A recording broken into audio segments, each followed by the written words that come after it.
उम्र कैद होगी चाहे फैसला अदालत का, कदम चलेगा यारो आपके मोहब्बत पे, आपके मोहब्बत पे।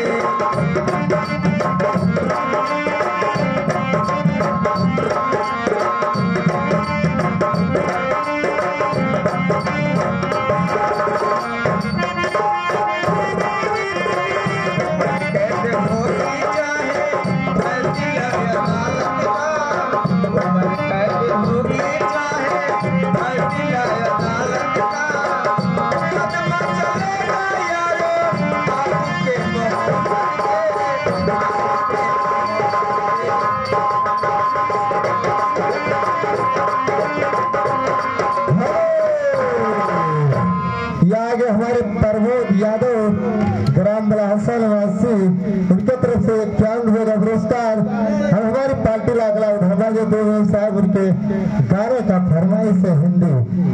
अरे दिल लेके जा रहे हो, अरे दिल लेके जा रहे हो, अरे कैसे जिएंगे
उनके तरफ से 11 रुपए का पुरस्कार। हम हमारी पार्टी लागला घुमा देते हैं, लेकिन उनके शहर का फरमाइश से अरे ससुरे से अरे खाली